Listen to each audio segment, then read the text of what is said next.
Welcome to Stories Behind the History. I'm Kate Jaimet, Senior Editor of Canada's History magazine. In this podcast, I speak with leading historians and witnesses to history to discover the people and events that shaped our nation.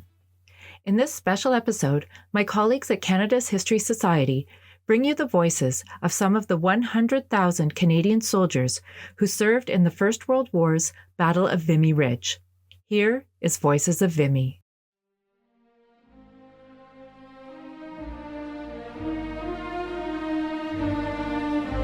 The victory at Vimy Ridge in France 100 years ago remains Canada's most storied attack of the First World War. Beginning on April 9, 1917, all 4 Canadian divisions advanced side by side for the first time in a single attack. But the victory came at a cost. During 4 days of fighting, Canada suffered more than 10,000 casualties. While the success at Vimy filled most Canadians with national pride, it left many families to mourn the loss of their loved ones. The memory of the battle and the impact it had on the country continue to resonate. Today, war letters offer a window on that long-ago time. Here, in their own words, are the stories of the soldiers who fought and the loved ones back home who cherished them.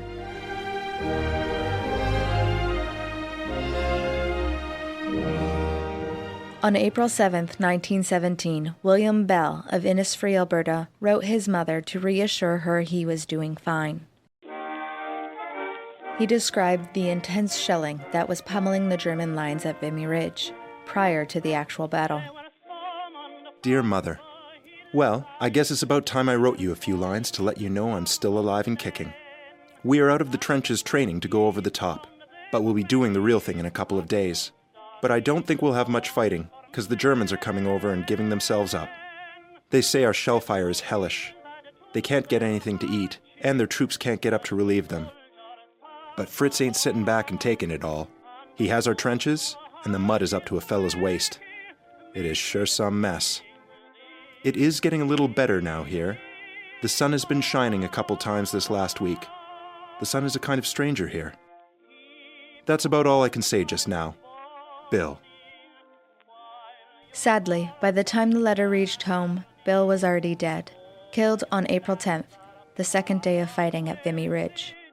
A telegram from the Great Northwestern Telegraph Company broke the terrible news. Deeply regret to inform you, Private William Henry Bell, infantry, previously reported wounded, now officially reported killed in action.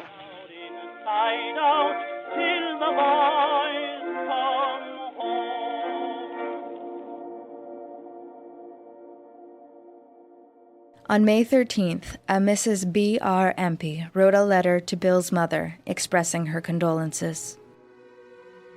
Dear friend, Mrs. Bell, I would like to send a line or two of sympathy to you for the loss of your boy. It's hard to find words to help heal a broken heart, and I'm sure your heart feels like that at this time.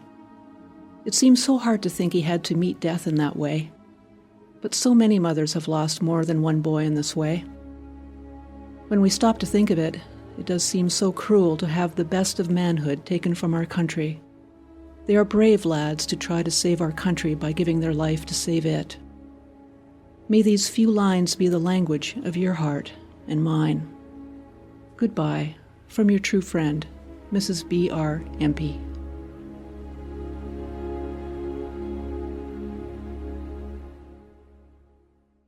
Maurice Bracewell of Vancouver was a stretcher-bearer at Vimy Ridge. In his memoir, he described a gas attack meant to wear down the German defenses that went horribly wrong in weeks prior to the Vimy offensive. It was known as the March 1st gas raid. When the time planned for the raid arrived, wind conditions were unfavorable, so it was postponed. At the end of the time, the weather was still unfavorable, so a further delay of 2 days was made. When the third time set arrived, the weather was terrible. The wind was blowing very strongly right into our own lines. The army brass ruled, however, that the attack must go as planned irrespective of what happened. The German staff knew all about the impending attack and were sitting waiting for it. The gas was turned on prior to the start of the artillery barrage, and the men stood in it, in their gas masks. Most of them were cut down as soon as they started out. Needless to say, our men were wiped out. What had happened was tragic indeed. We worked night and day on burial parties and even traded dead with the German burial parties too. Such is war. Thousands of soldiers were wounded at Vimy Ridge. On the first day of fighting, George Broom of Melfort, Saskatchewan, was shot in the spine. He survived and was sent to a hospital in England. On April 21st, Broom's father sent a letter to a woman named Millie, updating her on George's condition. My dear Mill, I expect you have heard by this time that poor Georgie was wounded at Vimy Ridge on Easter Monday, April the 9th. I'm sorry to say it is rather a serious case. At present, the bullet is still in his spine, but they hope to operate on Monday. One comfort I can give you is that everything that can be done for him is being done. He looks very well indeed and is so bright and cheerful. It is such hard luck for him, only 20. We are all very, very sorry indeed, dear Mill. Life in England is not very bright nowadays. All over the place you see wounded soldiers, and the price of things is terrible. We have to go. The medical team managed to remove the bullet, but Broom was left paralyzed. Sadly, he died 7 months later. A telegram to his family explained that his death occurred after he fell dangerously ill and was re-hospitalized. Like all soldiers, Jay Moyer of Toronto loved getting care packages from home. On April 13, 1917, Moyer's sister Violet wrote Jay to express her happiness over receiving a letter from him earlier in March. Dear Jay, my word, but it is good to get your letters. I have been home for the holidays, supposed to be studying for my exams which begin on Monday, but it seems to me I have put in most of my time waiting for the postman. I am awfully glad you got the box with the pies, and you can look for another soon after this letter. We were awfully glad for the picture last week.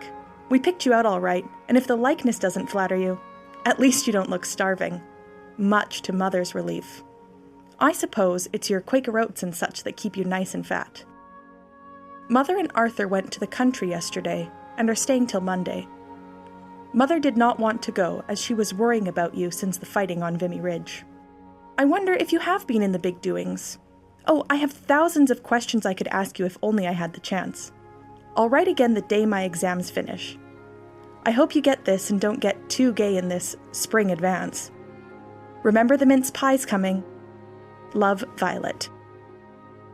Little did Violet know that as she was writing her letter, her brother was already dead, killed on the first day of fighting at Vimy Ridge.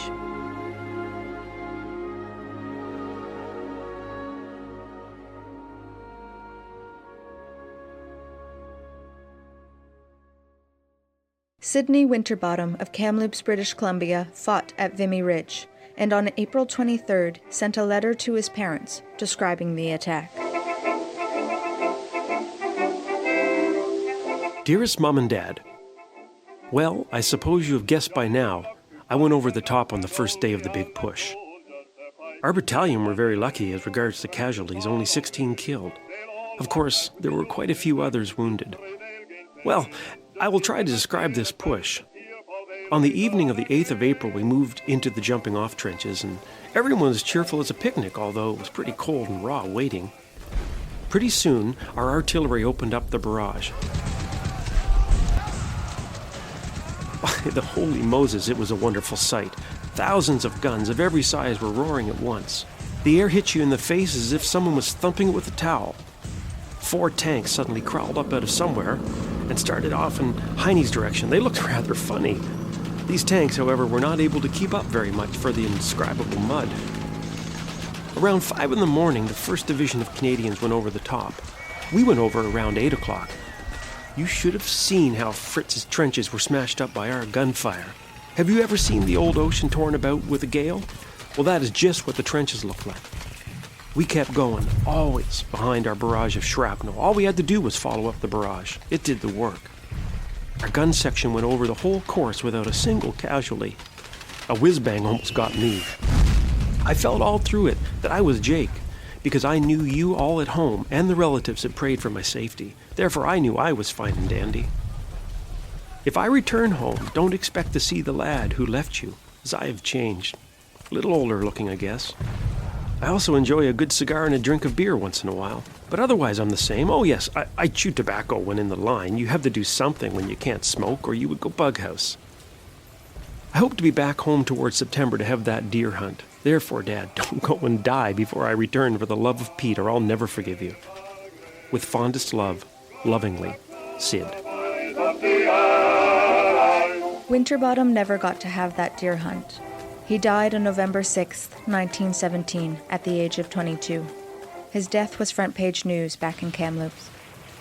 The local paper mentioned that Sidney's death was a shock to the entire community and a sad blow to the family.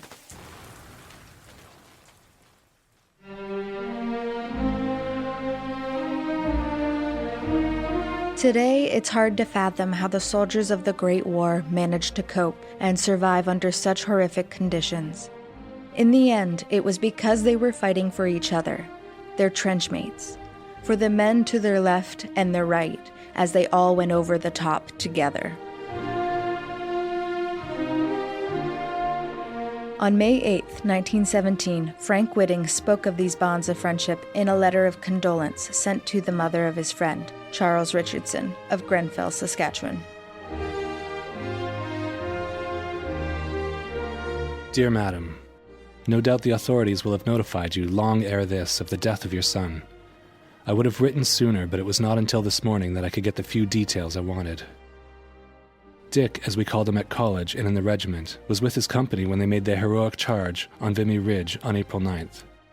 They took the first 3 lines of trenches and had got as far as the Foley Wood on the crest of the ridge when a German shell landed, killing 2 outright and mortally wounding Dick. Though badly hit, he walked part way to the dressing station, but was unable to complete the journey and had to be carried on a stretcher. He seemed in great pain for a time, though he said little and only asked for a doctor. Half an hour or so later, the pain went away, and he seemed to fall asleep. This gently passed into unconsciousness, in which state he died. That night he was buried in the wood, and a white cross with his name and regiment marks the spot. To me, Dick was something more than my senior at college, or comrade in arms. I'm a better man through having known him, and many others can say the same. He was pure gold right through. In writing these few feeble lines, I've tried to convey to you the place your son held in the hearts of all who knew him. You, his mother, will appreciate him best, I know, and grieve the most, but there are many of us who claim the honor to share that feeling. If it should be that I am spared to return to Canada, I should deem it a high privilege to meet and grasp the hand of the mother of Dick, Prince of Men. Believe me, I remain yours in deepest sympathy, Frank J. Whitting.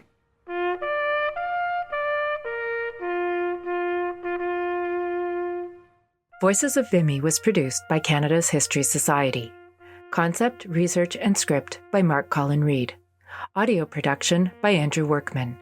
Narrator, Jessica Knapp. Voice acting by James Gillespie, Mike Helm, Tanya Hutter, Allison Nudge, Nell Ostrom, Joel Ralph, Mark Colin Reid, and Andrew Workman. For music credits, please see our show notes.